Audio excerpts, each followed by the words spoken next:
ఈ రోజే డౌన్లోడ్ చేయండి. మీ ఫేవరెట్ షోస్ చూడండి. సార్ ఏమైంది? ఎందుకలా అరిచావు? అరిచానా? పిలిచాను సార్.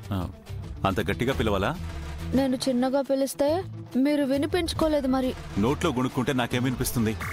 అందుకే శక్తినంతా కూడా తీసుకుని సార్ అని పిలిచాను. ఏంటి నీరసంగా కనిపిస్తున్నావు? ఆ పని ఈ పని చేసి బాగా అలసిపోయాను సార్.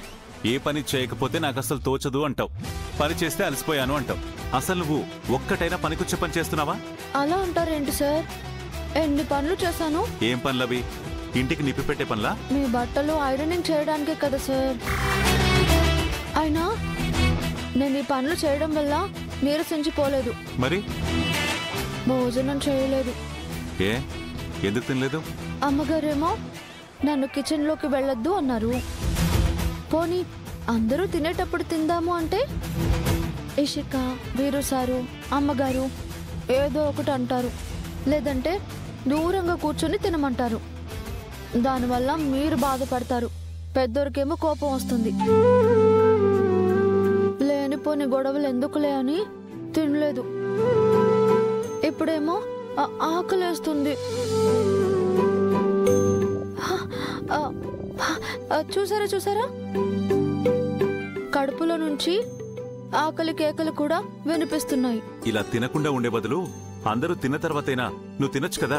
ఒంటరిగా తింటే దయ్యపు తిండిలా ఉంటుంది.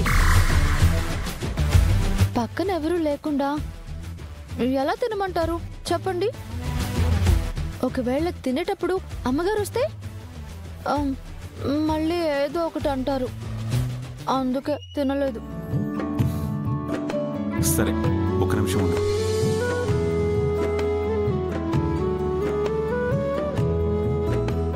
సార్ ఎక్కడికి వెళ్ళారో ఏంటో.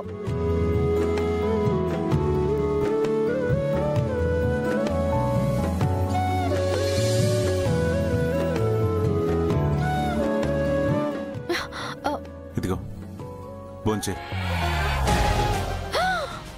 సార్ మీరు నా కోసం భోజనం తీసుకొచ్చారా? తర్వాత తీరిగ్గా ఆశ్చర్యపోదు గాని ముందు భోంచే.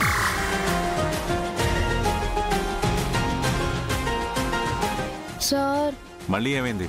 మీరేమో పెద్దోళ్ళు కాబట్టి చిన్న చిన్న పళ్ళాలలో ఇంత అన్నం పెట్టుకుని స్టైల్గా స్పూనింగ్తో తింటారు.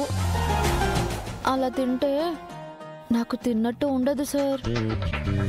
పెద్ద పళ్ళెంలో ఫుల్గా అన్నం పెట్టుకుని నెయ్యి పప్పు దట్టించి చేత్తో ముద్దలు కలిపి తింటూ ఉంటే అబ్బబ్బబ్బబ్బా, అలా తింటేనే కడుపు నిండినట్టు ఉంటుంది సార్. దేవుడా, ఈ తింగరదాన్ని నాకే అంటగొట్టావా? ఏమన్నారు సార్? ఏం లేదు. నీకు ఫుల్ మీల్స్ కావాలి అంతే కదా? వెయిట్. అయ్యో సార్ సార్ పర్వాలేదు సార్, నేను తినేస్తాను సార్. సార్ చెప్పింది అస్సలు వినిపించుకోరు.